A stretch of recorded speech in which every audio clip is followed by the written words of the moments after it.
du webinaire et donc vous pourrez ensuite le consulter. On va le publier sur le site web OML, on va le rappeler sur notre site Montessori et donc vous pourrez après coup consulter l'intégralité du webinaire dans l'enregistrement. Également, il faut se rappeler que comme on est en direct, quand Muriel, par exemple, va vous montrer des vidéos, ce ne sera pas forcément très très fluide parce que en fait, on passe par plusieurs étages de diffusion. Donc, bien sûr, on est limité par la bande passante disponible. Faut pas s'en inquiéter. Quand on est directement sur le LMS, les vidéos sont très fluides. Il n'y a pas de problème à ce niveau-là. Vous inquiétez pas. Enfin, à la fin de ce webinaire, qui prendra au maximum 1 heure, on va traiter les questions-réponses. Donc, je vous invite à nous adresser vos questions à travers les fonctions qui sont prévues à cet effet dans l'interface de GoToWebinar. Voilà. Alors, on commence. Et donc, le planning, on va d'abord voir ensemble qu'est-ce que c'est que cette méthode EML, le contenu avec, y compris la démonstration de l'interface de notre LMS qui nous permet de vous proposer une formation à cette méthode. Et enfin, comme je l'ai dit tout à l'heure, on finira par les questions-réponses. Alors, la grande question habituelle qu'on est toujours obligé de traiter, c'est pourquoi une nouvelle méthode? Pourquoi une méthode de plus? Parce qu'on entend continuellement que des nouvelles méthodes apparaissent, sont proposées ou sont utilisées. Par exemple, récemment, on a vu une vidéo diffusée par le CNRS de Grenoble de quelques minutes avec des enfants qui traçaient des lettres dans du sable avec les yeux bandés. Et le commentateur nous disait qu'il s'agissait d'une nouvelle méthode qui était utilisée dans des centaines d'écoles publiques. Alors tout d'abord, c'est amusant de voir que ce processus, cette façon de faire, est utilisé par la méthode Montessori depuis des décennies, sans que le commentateur, évidemment, prenne le soin de citer la source. Mais ensuite, ça, c'est pas une méthode. Une méthode, c'est un ensemble de processus qui ont été testés, qui ont atteint des objectifs et qui ont été documentés. Et ça, c'est particulièrement important de le garder en tête. Et alors, cette méthode s'adresse à l'apprentissage des langues. C'est particulièrement important parce que, comme Muriel va l'expliquer un peu plus loin, on voit que pour certains enfants, voire certains adultes, c'est un apprentissage particulièrement difficile. Et avec OML, on pense qu'on a on a réussi à synthétiser une méthode de lecture qui fait la synthèse du travail des décennies précédentes. On le verra ensemble rapidement. Et parce que jusqu'à présent, il n'y avait pas de méthode de lecture multisensorielle pour la langue française qui avait été conçue, et donc c'est la première. Alors, ce n'est pas une nouvelle méthode à proprement parler, c'est une méthode multisensorielle et c'est très important. Il faut bien voir que quand on dit qu'on s'appuie sur des travaux depuis des décennies, c'est bien vrai parce que en fait tout a commencé avec les travaux d'un anatomiste français connu qui s'appelle Paul Broca, qui au 19e siècle, en 1860, a découvert une zone du cerveau qui était dédiée au langage.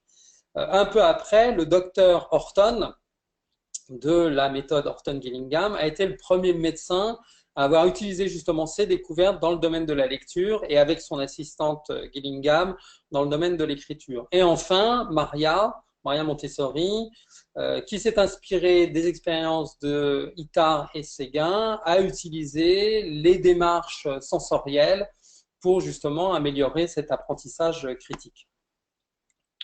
Donc, notre offre, c'est une offre complète et à plusieurs niveaux, et c'est pour ça principalement qu'on a organisé ce webinaire, pour pouvoir vous la montrer, vous l'expliquer, vous faire des démonstrations de notre interface, de notre LMS. Si vous avez déjà été stagiaire avec nous dans nos formations Montessori, vous connaissez déjà notre LMS. Là, dans le cas d'OML, c'est Camilo bleu à la limite à la place de Camilo orange pour Montessori, mais fondamentalement, c'est à peu près la même chose. Alors, il y a plusieurs volets dans cette offre. Il y a des cahiers, il y a une formation en ligne et il y a du matériel. Il y a également en plus un site web, le site OML, sur lequel il y a une vingtaine de vidéos qui sont publiées. Ces vidéos sont issues de notre chaîne YouTube dédiée à la méthode OML, sur lequel on a déjà publié plus d'une soixantaine de vidéos. Donc ces vidéos expliquent la méthode, mais expliquent aussi comment, par exemple, fabriquer le matériel qu'on met en avant. Et donc, on vous propose pas un matériel sans vous donner également les moyens d'acquérir ce matériel ou de le fabriquer vous-même. Alors, série de cahiers. Alors, il y a 12 cahiers de 3 séries. Tous les cahiers sont en couleur. Et on a également prévu dans cette série de cahiers des cahiers pour les droitiers et des cahiers pour les gauchers. Ça nous paraît particulièrement important de différencier les droitiers des gauchers parce que quand les gauchers sont obligés de faire de l'écriture sur des cahiers qui ont été prévus pour des droitiers, bah, tout simplement, ils ont une partie de leur main qui masque le mot à recopier. Donc, il fallait éviter ça. Il fallait éviter pour un apprentissage aussi délicat que l'écriture, il fallait éviter de mettre en avant un matériel, des supports qui imposaient un handicap supplémentaire. C'est pour ça qu'on a différencié dans nos cahiers les gauchers, les droitiers. Enfin, on aura également un livret qui est en cours de réalisation, un livret qui présentera, qui récapitulera la méthode et qui sera disponible à partir de mai 2017. Tout cela, bien sûr, en vente sur Amazon. Alors pourquoi 3 séries de cahiers et pourquoi il y a autant de cahiers? Alors déjà, il faut savoir que la série 2 et la série 3, les cahiers sont divisés en 3, c'est-à-dire A, B, C, tout simplement parce que sinon, ça aurait fait des cahiers trop volumineux, avec une relure trop épaisse, il y aurait eu un côté difficile à manipuler et un peu décourageant. Donc ça nous a paru intelligent de séparer, de découper les cahiers en 3. Donc, le cahier 1, ce sont essentiellement des fiches à découper. Donc, c'est le support du matériel qu'on vous propose d'utiliser. La série des cahiers 2 est consacrée à l'écriture, au vocabulaire et à l'orthographe, avec un cahier supplémentaire pour les corrections. Même chose pour les cahiers 3, donc 3 cahiers, avec consacrés à l'orthographe, à la conjugaison et à la grammaire, plus un cahier de correction. Alors, ce sont les cahiers 2 qui sont séparés pour gaucher ou pour droitier, parce que justement dans les cahiers 2, on propose des exercices d'écriture. Donc c'était tout à fait justifié de séparer les deux.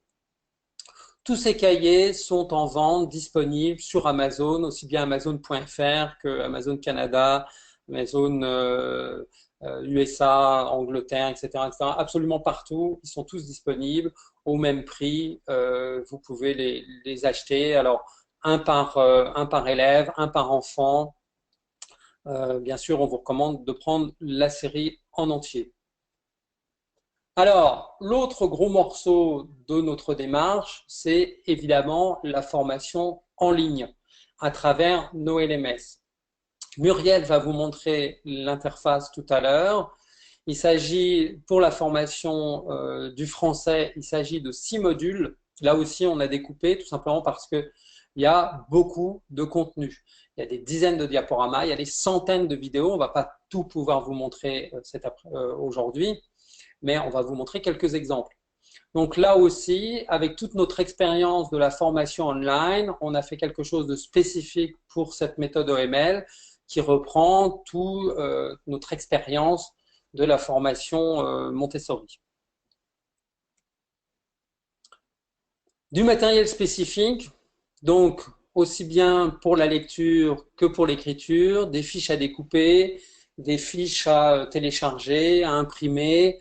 Tout est guidé, tout est expliqué dans la méthode. On vous accompagne et il est nécessaire d'avoir ce matériel puisque aussi bien dans la formation que dans la pratique avec les enfants, on utilise ce matériel. C'est pour ça qu'on peut dire qu'il s'agit d'une méthode multisensorielle. Alors, j'insiste sur le fait que on vous lâche pas sans vous accompagner sur cet aspect du matériel. Donc, il y a des vidéos qui vous permettent de fabriquer ce matériel. Ces vidéos sont disponibles à la fois sur notre chaîne YouTube et sur le site OML, qui vous permettent d'expliquer comment se servir du matériel, comment le fabriquer, comment découper les fiches, comment les plastifier, etc. On vous accompagne pas à pas.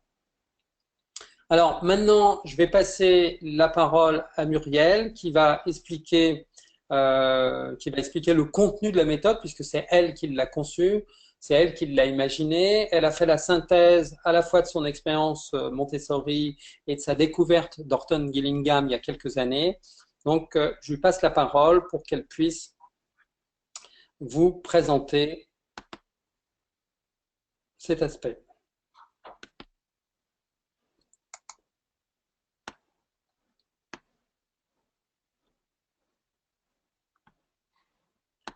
Alors évidemment, là, j'ai une petite difficulté.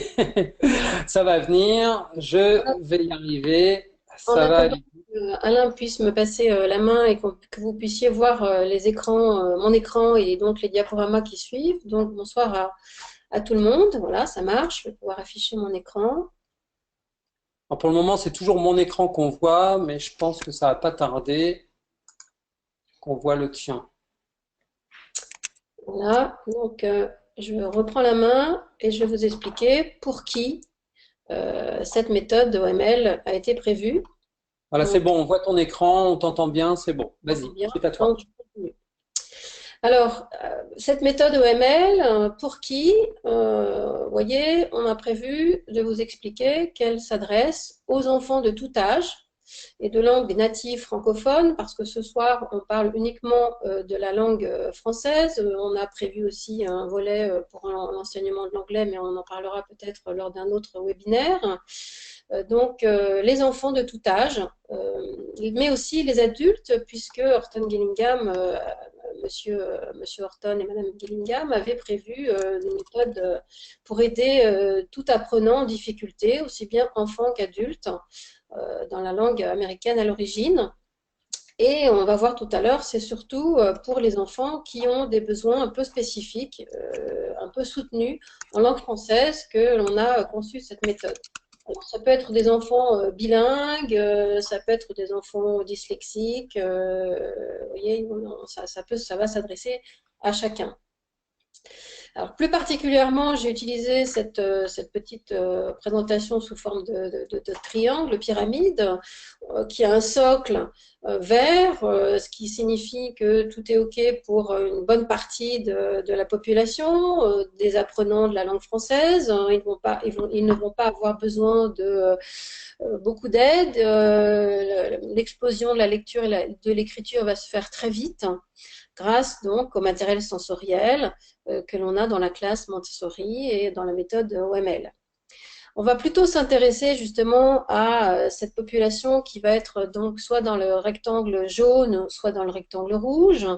Le rectangle jaune, c'est une population qui a besoin d'un petit peu de support, un petit peu de soutien. On va lui faire des présentations par petits groupes, soit quotidiennes, soit hebdomadaires, pour aider et soutenir l'acquisition, on le répète, de toute cette partie du langage, parce que durant 3 années, on va voir tout à l'heure, il faut voir non seulement les phonèmes, mais aussi les graphèmes qui sont associés, il faut voir l'orthographe, la conjugaison, beaucoup de choses sont cruciales à être mémorisées et répétées durant ces 3 premières années.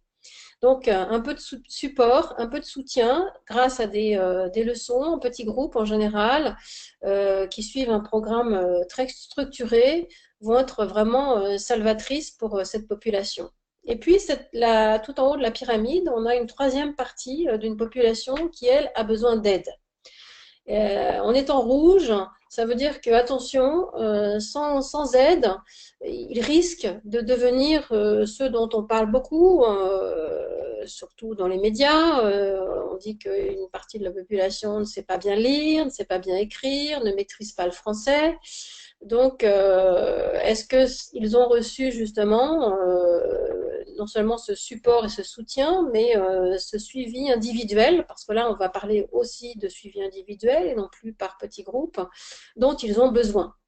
Et cette méthode, elle répond vraiment particulièrement à cette partie de population qui a besoin de support et d'aide. Alors, comment on applique cette méthode OML? Alors, il va s'agir d'appliquer de façon quotidienne et hebdomadaire et annuelle pendant 3 ans cette méthode. Alors, il ne suffit pas comment dire, de sessions très longues, hein. J'ai mis 30 minutes environ. Alors, ça peut être 20 minutes, ça peut être 45 en fonction de ce que vous y mettrez. C'est pas ça qui compte, de chronométrer où on en est pour savoir si on a bien préparé et fait tout ce qu'il faut. Ce qui est important, c'est que ces leçons soient progressives, qu'elles soient, on va le voir, grâce à un matériel sensoriel. C'est ce qui les caractérise, c'est ce qui caractérise cette méthode, qu'elle soit individuelle aussi pour une partie de la population, et surtout qu'on y mette du sens et puis de la joie quotidienne à travailler ces phonèmes et ces graphèmes. Le programme est progressif, il peut être revu évidemment en deuxième ou en troisième année parce que ce n'est pas en une année que tout se décante, hein, surtout sur 64 phonèmes graphèmes. Donc vous allez voir tout à l'heure que certains enfants ont même de la joie à réutiliser les cahiers qu'ils ont déjà vus l'année précédente parce qu'ils ont oublié et parce qu'en deuxième année, ils auront la joie d'avancer bien plus vite. Donc le programme est progressif, mais on peut l'adapter en fonction des besoins, de ses besoins en tant qu'éducateur et aussi en fonction des besoins de l'enfant. On suit les instructions officielles hein, de l'éducation nationale, puisqu'on travaille sur les 3 années, c'est ce qui est demandé par notre ministère. Alors, quels sont les supports utilisés? Donc, les premiers supports utilisés, c'est des supports sans doute nouveaux pour certains d'entre vous qui connaissent simplement Montessori, ou peut-être pour ceux qui connaissent ni l'un ni l'autre, ni la méthode OML ni Montessori, c'est très nouveau. Les supports sont, Alain l'a dit tout à l'heure, assez faciles et on vous guide dans où les trouver, comment les utiliser. À gauche, vous avez la photo donc, de cartes, hein, d'un ensemble de cartes que l'on va présenter à l'enfant. Donc là, c'est du matériel américain. Moi, je suis assez critique, assez pointilleuse. Donc, choisissez surtout une police de caractère qui va convenir à l'enfant, sur laquelle il n'y aura pas de confusion entre le B et le D, par exemple. Ici, le T, on a l'impression que c'est une petite croix. Donc, prenez bien le temps de regarder, d'ouvrir grand les yeux et de proposer du matériel vraiment très pointu pour aider, encore une fois, cette population qui était dans la petite pyramide tout à l'heure, sur laquelle on a vraiment besoin d'être très attentif et d'apporter une grande aide. Donc, encore une fois, sur notre LMS, vous avez un fichier à télécharger avec les cartes que nous avons prévues.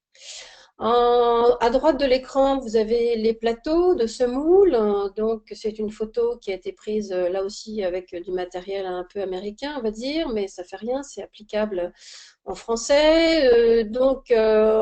Dans chaque leçon Montessori individuelle, en général, on est à côté de l'enfant. Ici, l'éducateur et l'enfant sont tous les deux gauchers, donc on fait en sorte de ne pas cacher ce qu'on écrit. Notre matériel est multisensoriel dans le sens où on va utiliser les 3 sens, auditif, visuel et kinesthésique. Et on va répéter et on va s'amuser, si j'ose dire, à jouer, à combiner ces 3 sens, soit les 3 ensemble, soit le visuel avec simplement l'auditif. Vous voyez, donc c'est à travers ces multiples exercices qui suivent un protocole qu'on a bien décrit dans notre formation aussi sur notre LMS. Donc ce protocole nous permet de ne pas laisser de côté un exercice pour donner toutes les chances d'utiliser ces 3 sens et aider l'enfant à mémoriser le son, le nom de la lettre, l'orthographe, tout ce dont il a besoin. Un autre type de support qui est peut-être un peu nouveau, donc ici ce sont ce qu'on appelle les mots rouges. En haut à droite de l'écran, vous avez un petit fichier que l'enfant réalise au fur et à mesure avec des mots qu'il écrit sur lesquels on va mettre un symbole qui vient de la pédagogie Montessori avec un code de couleur. Donc tout est là pour que l'enfant construise son propre petit fichier de mots difficiles ou mots outils qu'il va mémoriser. Et là, au niveau kinesthésique, à gauche de l'écran, vous voyez la photo de l'enfant qui a une fiche avec un mot rouge indiqué dessus. Il est debout, il tient cette fiche. Dans un premier temps, il regarde, il épelle en frappant sur sa main avec la main avec laquelle il écrit l'orthographe du mot. Là, il ferme les yeux parce qu'on est dans une étape pardon, au-delà, puisqu'on on cache le visuel. Il essaye de ne plus utiliser ses yeux pour savoir s'il a vraiment mémorisé. Donc voilà une association, une belle association entre le travail de Madame Montessori et le travail de, on l'a dit tout à l'heure, d'autres personnes qui étaient contemporaines de Maria pour proposer cette méthode multisensorielle. Au-delà de ces leçons, on continue avec des supports donc, que l'on va manipuler. On a proposé, Alain vous a parlé tout à l'heure, un ensemble de cahiers. Ici, il s'agit du cahier 1 qui va être découpé par vos soins, qui va être plastifié et que vous allez utiliser au quotidien avec les enfants. Donc, si on le fabrique, ce matériel, on peut, et c'est ce que nous conseillons fortement, l'afficher dans la classe, comme ça, pendant 3 années, de façon très claire. La totalité des phonèmes graphèmes sont tous les jours disponibles visuellement et disponibles pour les types d'exercices que l'on peut faire avec. Nous en avons cité au moins une quinzaine. Ce sont des jeux que l'on fait en petits groupes ou en individuel avec toutes ces images qui sont, tout à l'heure Alain a parlé de fiches, mais c'est plutôt des photos que l'on découpe en couleurs qui sont le plus proches de l'objet en général qui porte le phonème et le graphème sur lequel on travaille. Donc, voilà, vous avez une photo d'un exemple de jeu individuel qui est fait avec un enfant là qui va devoir trouver une pochette qu'on lui demande de trouver et il va se saisir des images. Ici, vous avez d'autres photos d'utilisation justement de ce matériel-là, qui peut se faire en individuel, avec ou sans correction, avec ou sans l'adulte. Les enfants peuvent faire des travaux avec leurs amis dans la classe. On peut aussi associer, et il faut associer, on l'a dit tout à l'heure, le geste de l'écriture, de l'orthographe. Donc ici, on voit une utilisation des images avec un cahier où l'enfant copie les mots et puis il retournera les images pour vérifier qu'il a bien écrit l'orthographe qu'il convient. Au-delà de ce matériel de base, j'avance progressivement. Vous avez vu qu'on a utilisé les cartes, puis le plateau, puis les mots rouges, puis ces cartes de cahier 1. On passe au cahier 2 et 3. Alain les a décrits tout à l'heure, mais je vais les répéter un petit peu, parce que vous les connaissez pour la plupart peut-être pas encore. Donc la série des cahiers 2 permet à l'enfant de continuer à travailler sur le même phonème graphème, et de copier des mots pour travailler l'écriture, le geste de l'écriture, et là encore une fois on a pensé au gaucher, mais aussi pour enrichir son vocabulaire et son orthographe. Les cahiers 3, eux, reprennent toujours ce même phonème graphème, mais avec donc en plus la conjugaison et la grammaire. Ici, vous voyez un enfant au travail, il a le sourire, ça tombe bien. Parce que parfois, c'est pas évident de travailler sur des choses un peu ardues, comme la conjugaison, qui se fait dans la répétition, là aussi, redisons-le, c'est parce que l'enfant, tous les jours, va conjuguer un verbe au présent que finalement, ça deviendra un automatisme pour lui.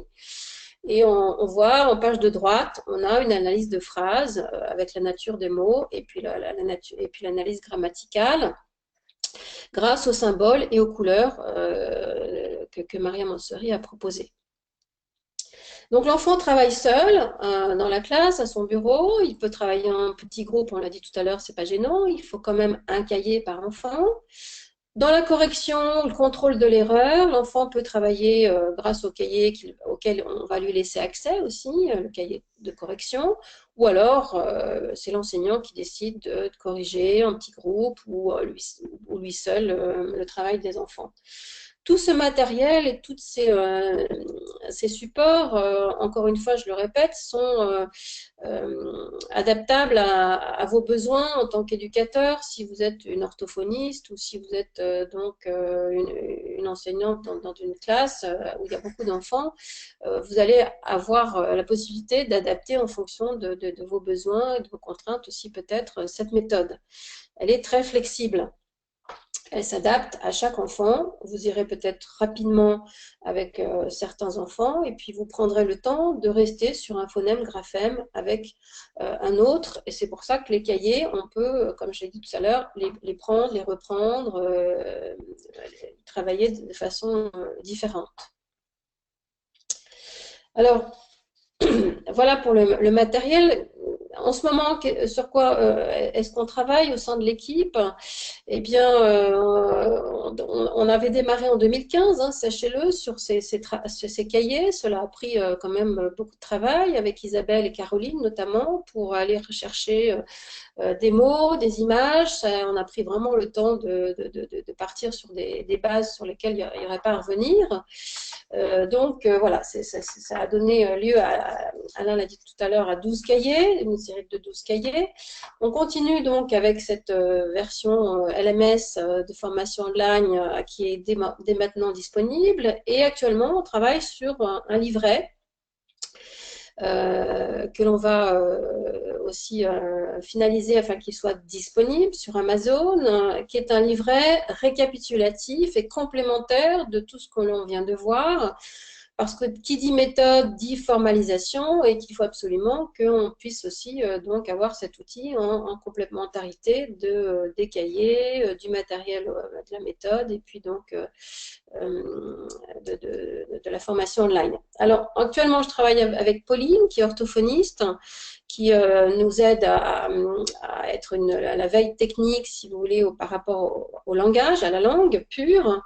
Et puis Ève va nous aider à la réalisation de ce livret. Alors ce sont des anciennes stagiaires aussi, je tiens à le dire, de Montessori, donc elles connaissent très bien, pourraient y avoir été formées, la pédagogie Montessori de niveau 2, ce qui nous permet d'avoir toujours cet objectif en mire.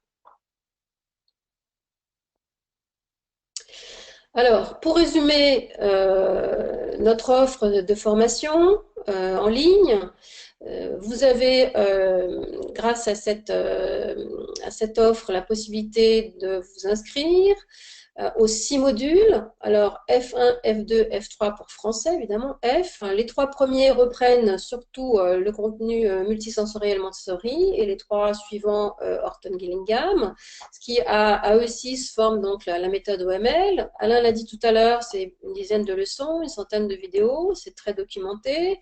Le tout est en français et il s'adresse aux enseignants et aux apprenants, on l'a dit tout à l'heure aussi, à partir de 5 ans ou alors aux adultes. Vous pouvez dès maintenant vous inscrire, on a déjà des gens qui l'utilisent. Alors maintenant, on va passer donc à cette présentation en ligne, donc sur Camilo. Le temps que je change d'écran. Voilà. Alors, pour ceux qui ne connaissent pas le principe des formations online, est-ce qu'on voit bien mon écran, Alain? Tu peux me Oui, confirmer? tout est parfait, on t'entend bien, il n'y a pas de problème. D'accord, alors je peux poursuivre. Donc là, j'ai ouvert l'écran. Je suis l'utilisateur OML. C'est un utilisateur fictif, vous l'avez compris. Donc, c'est mon compte. hein, j'ai mes cours, c'est la page d'accueil, si vous voulez. Donc, moi, j'ai 6 modules, les 6 modules dont je parlais tout à l'heure, sur lesquels je vais pouvoir cliquer, me déplacer de l'un à l'autre. Alors, évidemment, en général, on les fait dans l'ordre, mais on est libre aussi d'aller déjà un petit peu voir le contenu de chacun. C'est une formation qui, elle aussi, est individuelle et qui s'adapte au rythme de l'apprenant en fonction de vos besoins, mais on recommande quand même chaudement en général d'avancer les modules dans l'ordre. Alors, je vais vous montrer par exemple le contenu, enfin une partie, comment ça... Donc, je vais m'en connecter parce que ça se déconnecte au bout d'un certain temps si on ne l'utilise pas. Donc, ici, j'ai la description des cours, des annonces, des notes personnelles. Et puis là, j'ai le module 1, F1, donc, sur lequel je vais cliquer. Donc, le principe est assez simple aussi. On a comment dire, un menu déroulant ici, avec l'ensemble donc des leçons qui figurent. Donc, vous voyez, il y a pas mal de choses. On a la possibilité d'avoir accès donc, à des contenus qui peuvent être des vidéos, des audios ou des documents téléchargeables ou non. Je précise quand même que l'objectif, c'est de se former en ligne. Ce n'est pas de télécharger la totalité et puis ensuite de travailler. Ça ne fonctionne pas du tout comme ça. C'est une formation en ligne. Donc, il faut utiliser, lire, écouter les documents en ligne. Donc là, on a un premier chapitre, comme il se doit, qui est un chapitre d'introduction. Et ensuite, on a donc une introduction générale. Avec Caroline, on a pris soin, là, parce que c'est notre objectif, c'est de rester toujours quand même dans le giron un petit peu de ce qui se passe pour un enfant au sein de l'éducation nationale. Donc, on a fait le choix de mettre en parallèle, vous voyez, la progression des leçons en français dans l'éducation nationale et puis des leçons, nous, dans la méthode Montessori ou la méthode EML, qu'est-ce qu'on va y proposer. Par exemple, ici, si je lis, si vous pouvez suivre mon pointeur, là, je suis dans le chapitre les fonctions. Comprendre la fonction des éléments comme le nom, le déterminant, l'adjectif. Donc là, je sais que j'ai une leçon qui parle de ça dans le module F2, dans le chapitre 4, nature des mots, famille des noms, du nom, pardon. Justement, il y a un S en plus. Bref. Donc, ce sont des tableaux qui vont vous permettre d'avoir une espèce de synthèse de l'ensemble des leçons que l'on doit donner, que l'on doit aussi suivre en tant qu'éducateur auprès des enfants. Plus précisément, on a fait un sommaire aussi de toutes ces leçons. Donc là, on est dans Montessori, F1, F2, F3, comme je le disais tout à l'heure. On a 12 chapitres qui passent en revue. Donc, si vous voyez, l'histoire du langage, l'alphabet, la phonologie, on passe beaucoup de temps sur les phonèmes graphèmes, hein, c'est la base de notre méthode. On va aussi parler de la nature des mots, de la conjugaison. En module F3, on va parler de l'analyse grammaticale, le vocabulaire, l'orthographe, les types de mots, etc., etc. Vous voyez, donc il y a 12 chapitres. Il y a de quoi faire. C'est pour les enfants entre 6 et 9 ans dans un premier temps, ensuite 9 et 12 ans. Donc, on a vraiment mis, si vous voulez, le meilleur de chacun. Orton Gillingham, c'est surtout du phonétique avec les phonèmes graphèmes. Et donc, Maria Montessori, tout ce qui est grammaire. Et on a ajouté aussi de la conjugaison pour faire une offre globale et permettre à l'enfant d'avoir toutes les chances d'apprendre tout cela. On va retourner à la page d'accueil du cours. Donc, je vais maintenant vous faire une petite présentation. Là, j'ai noté dans le module F5. Voilà. Donc, je vais de nouveau avoir mon menu déroulant qui s'affiche. Je vais aller au chapitre 21. Chapitre 21 qui travaille sur le phonème ON. Et là, j'ai choisi de vous montrer cette dictée donc, de phrases. Alors, je ne sais pas si vous allez bien voir et entendre. C'est par syllabe, hein, on va compter les syllabes. Confiture. 4 syllabes. C'est un long mot, hein. Alors, essayez d'écrire. Confiture. Allez, vas-y, écris. Voilà.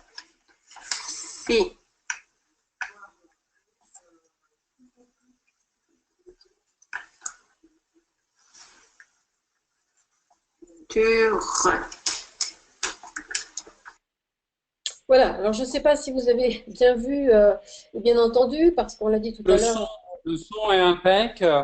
Au niveau de la fluidité de la vidéo, c'est comme je le disais auparavant, Oui, à travers le webinaire, ça rajoute une couche, donc la fluidité est moins bonne. Quand on est directement dans le LMS, c'est pas saccadé comme ça. C'est oui, important de préciser. C'est important de préciser également que les modules issus de la formation Montessori, c'est ceux issus du niveau 3 du oui, français niveau 3. oui, oui, oui, tout à fait. Voilà, je te laisse la parole. D'accord. Bah, je voulais être sûre quand même que vous avez pu voir un petit peu de quoi il en retourne, même si c'est pas la qualité n'est pas parfaite. Je voulais quand même vous proposer donc de voir en réalité ce que l'on offre sur le webinaire. Alors c'est pas fini, ne partez pas, on continue, puisque je vais vous montrer dans le module F6 deux autres types d'exercices et aussi en même temps deux autres types de supports pour votre formation. On va aller en révision de son. Alors, révision de son, ben voilà, justement, c'est ça.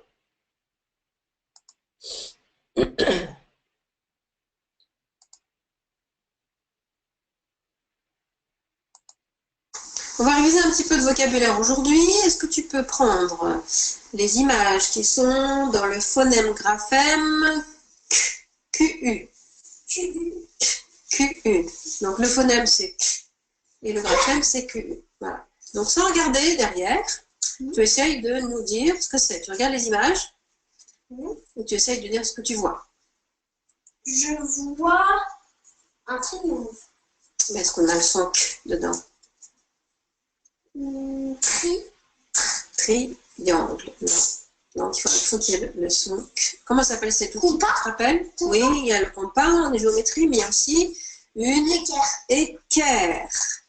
Regarde comment s'écrit équerre derrière. E accent aigu, Q, U, E, 2 R, E. Voilà, le mot suivant. Devine ce que c'est, le son Q. Ça a l'air d'être un requin. Recule un peu plus haut. Un requin. Est-ce que tu peux regarder comment ça s'écrit? R, E, Q, U, I, N. Suivante. Ça a l'air d'être un gant. Un gant, mais on n'entend pas. Tu sais, comme pour sortir du four, qu'est-ce que je dis? Il faut prendre une Lunette. presque une manique. Ah, une manique. Ça vient de main, hein, du mot main. Manique. Est-ce que tu peux nous appeler manique en regardant d'abord? Une M-A-N-I-Q-U-E.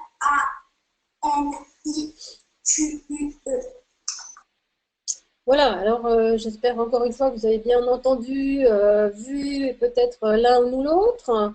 Ici, c'est un exemple concret d'utilisation des cartes dont on a largement parlé ce soir. Vous avez vu que bon, cet enfant, il a 8 ans et demi, il est bilingue, il connaît pratiquement tous ses phonèmes graphèmes, mais on a besoin quand même de les réviser, de les reprendre, d'épeler, de regarder l'écriture, d'enrichir son vocabulaire, parce qu'il ne sait plus forcément équerre, manique. Donc tout ce matériel-là participe à enrichir et à aider l'enfant à progresser dans sa maîtrise de langue, aussi bien du point de vue orthographique que du point de vue euh, phonème et graphème. En dernière proposition d'extrait de notre LMS, j'ai prévu de vous montrer les mots rouges, mots outils dont je parlais tout à l'heure. Alors, français 7, voilà, c'est cette petite vidéo-là. Je vous propose maintenant de regarder.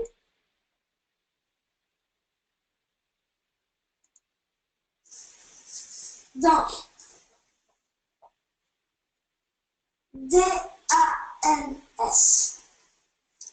Dans.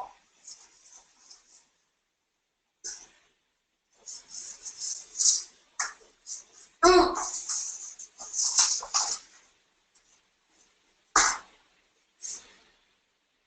U-N. Un. C. C-H. Z. Voilà, donc les mots, tout à l'heure on en a parlé, les mots rouges, on va faire un travail avec un petit fichier. On rajoutera les symboles grammaticaux de la pédagogie Montessori et l'enfant debout les épelle, il les regarde, il utilise son corps et on est dans la pédagogie multisensorielle, ce qui est proposé par la méthode OML. Donc voilà, j'aurais plein d'autres choses à vous montrer, mais là j'avais sélectionné 4-5 extraits de notre LMS. Donc on va revenir, Alain, si tu le veux bien, à ton écran pour la partie questions-réponses. Tu m'entends? Bien sûr, oui, oui, tout de suite.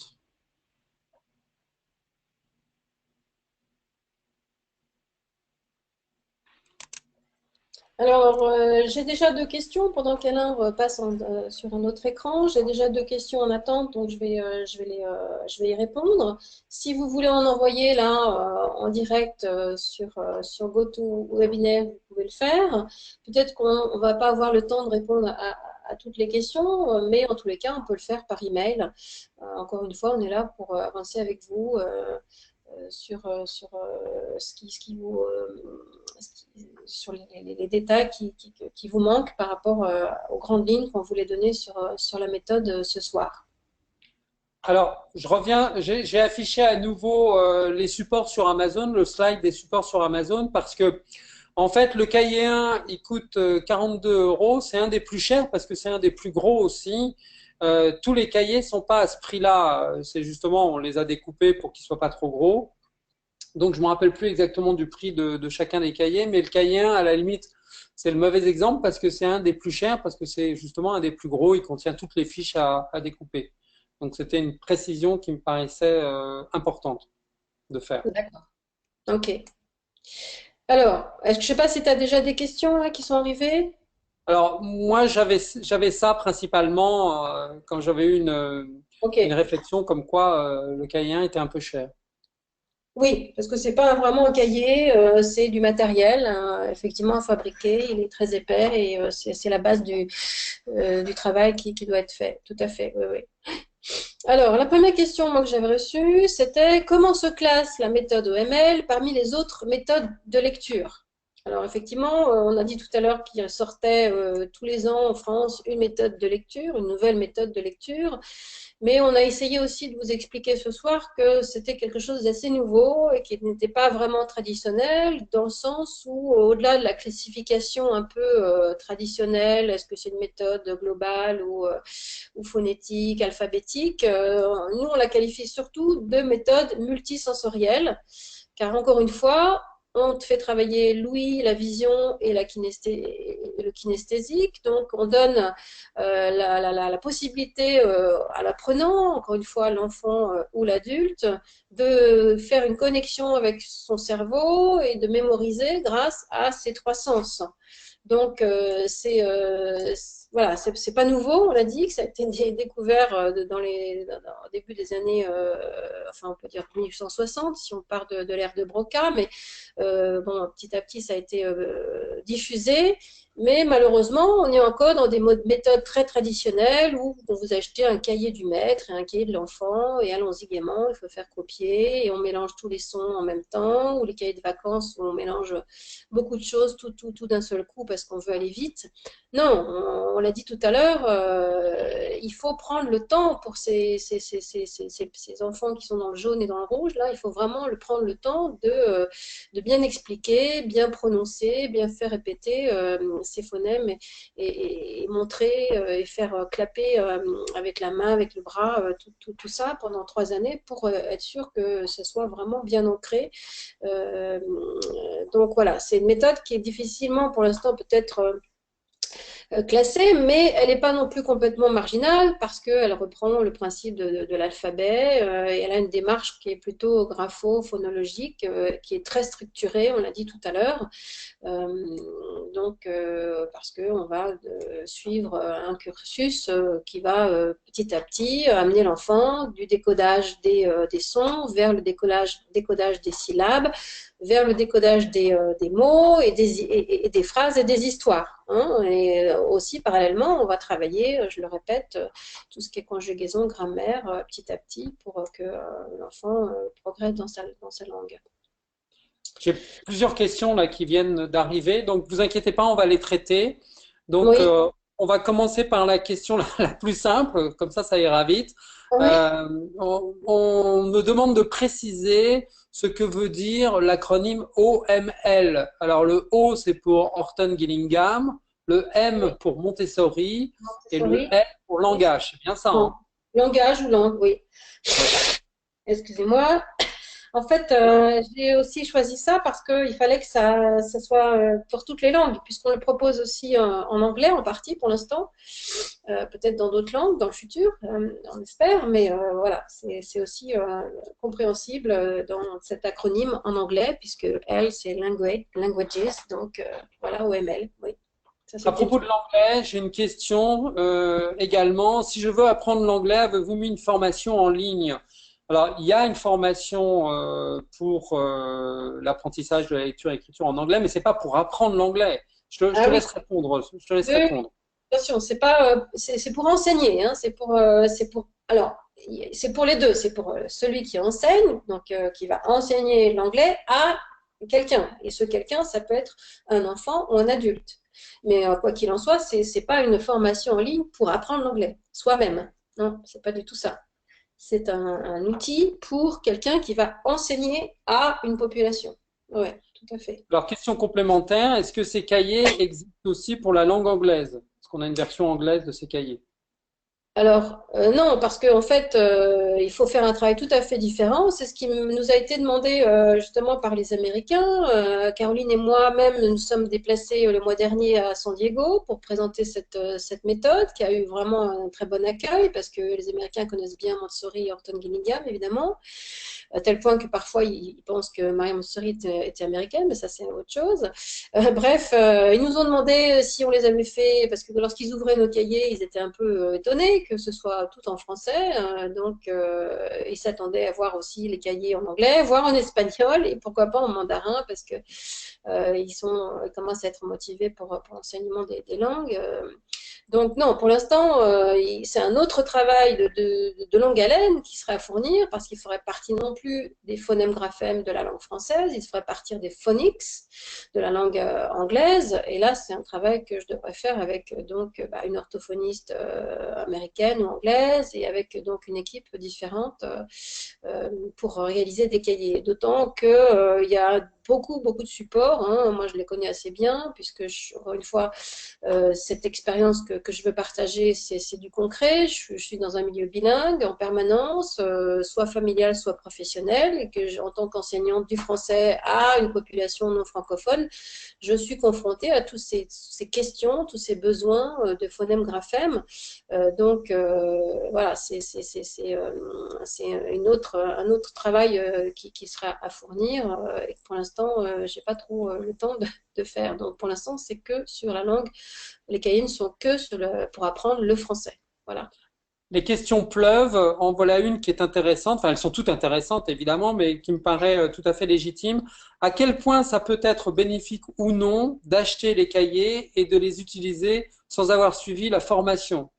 Oui, alors ça, effectivement, c'est une question qui revient et certains, j'ai vu, achètent les cahiers et s'ils n'ont pas un minimum de background et connaissent pas, par exemple, les symboles que on n'a pas pris le temps forcément de présenter dans le cahier, vous voyez, donc avec les couleurs, certains ont acheté les cahiers en pensant que c'était un cahier de vacances avec un petit peu de Montessori, vous voyez, comme c'est très à la mode en ce moment. C'est pas ça du tout, en fait. Nous, on est des pionniers, mais aussi des vieux routards de la pédagogie Montessori. Donc, ça fait 20 ans qu'on maîtrise, enfin, on manipule tout ça, on va dire. Donc, effectivement, ça s'adresse quand même à une population qui a un minimum de connaissances sur la pédagogie Montessori, en particulier le langage.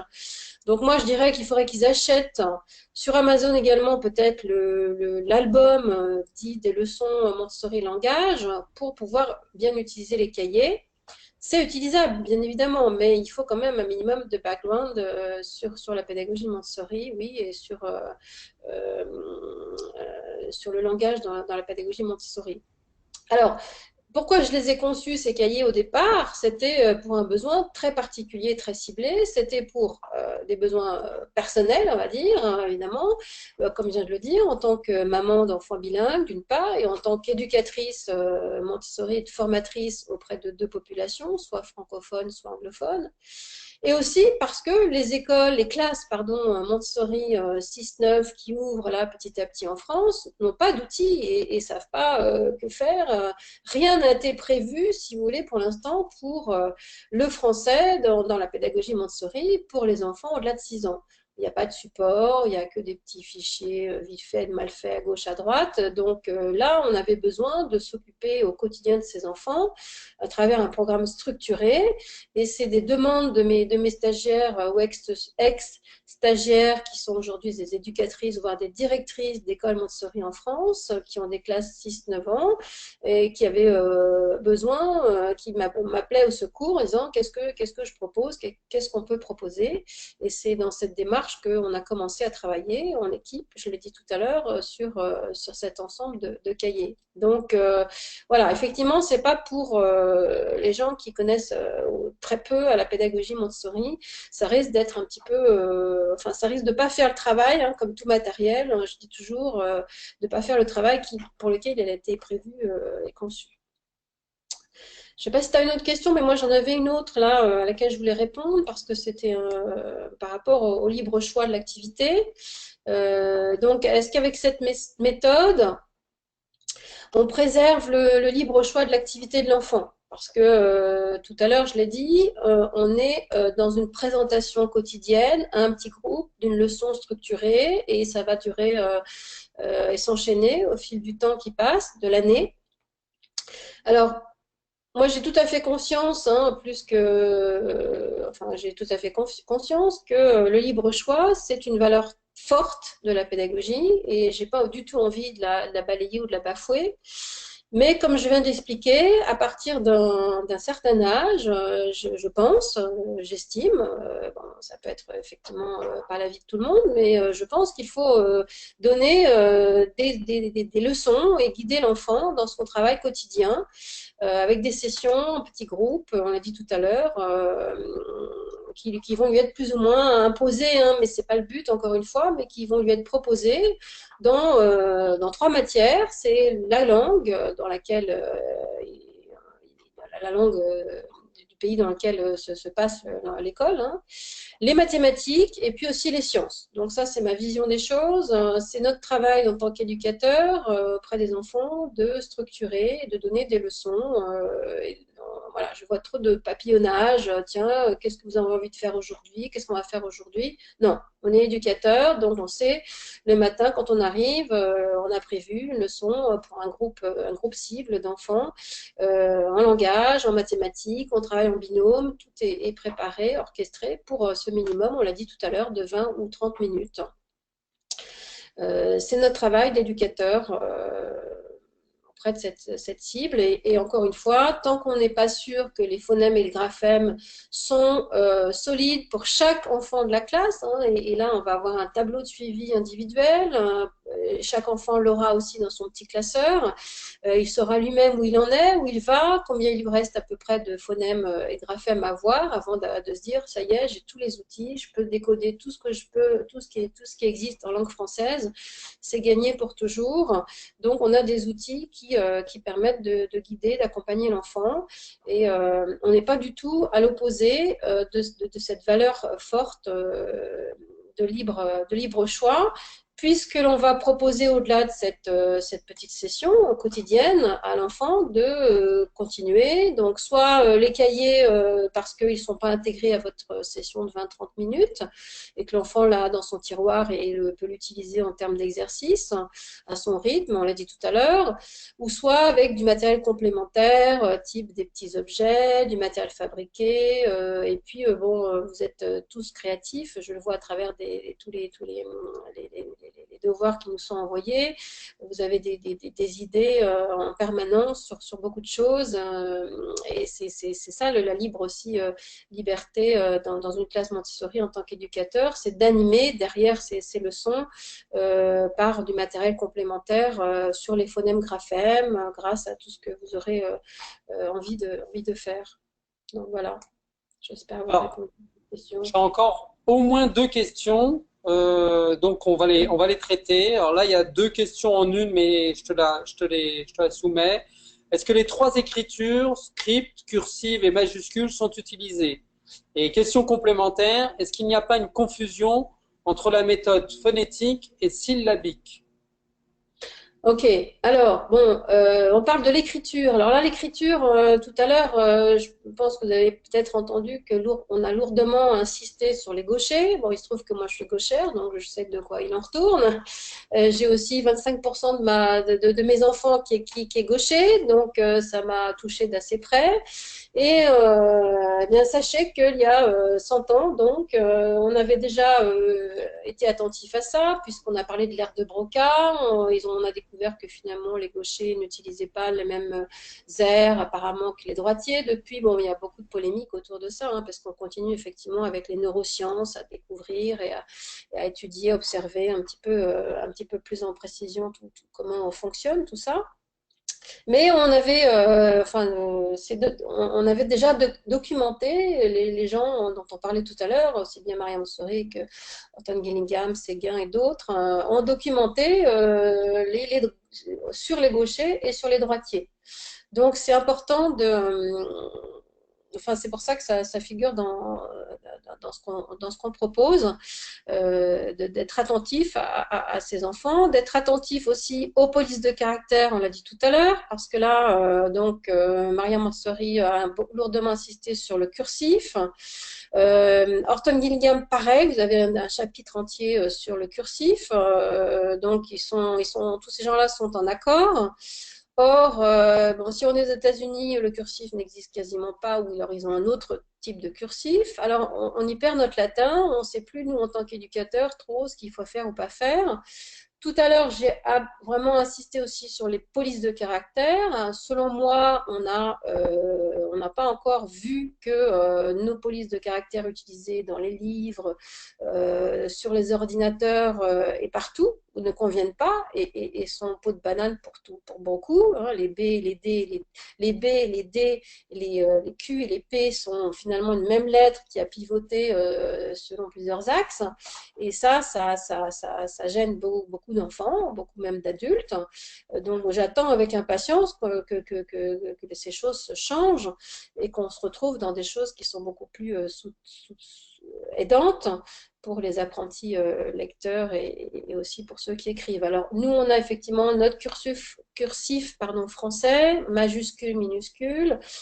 On l'aborde dans la formation OML, dans la formation en ligne OML, on l'aborde. J'ai mis un fichier des 4 que l'on doit effectivement présenter aux enfants à un moment donné. On doit présenter les 4 graphies différentes, on doit en parler, on doit les faire écrire, on doit, si on veut ajouter du matériel, comme je disais tout à l'heure, en rugueux ou pas. C'est à vous de voir ce que vous allez avoir besoin de soutenir.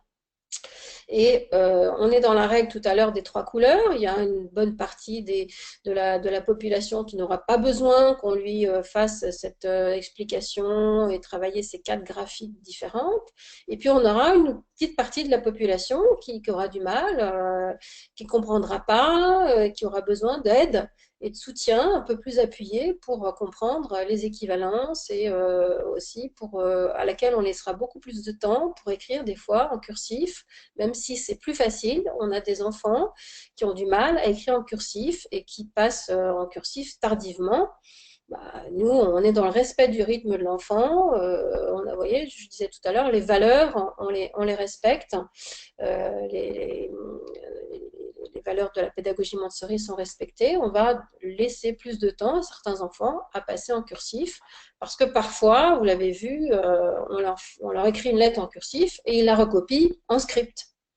Donc, il se passe quelque chose dans leur cerveau, dans leur œil, dans leurs mains, et il faut leur laisser le temps de maturer tout ça, de mûrir ce travail qui se fait en trois temps, auditif, visuel et kinesthésique, pour arriver à une écriture dans laquelle il sera confortable. Donc, oui. Attention à l'heure, là, on est en train de dépasser. J'ai encore plusieurs questions, donc les questions qu'on va pas traiter là en direct, on va les traiter par email, on n'en oubliera aucune.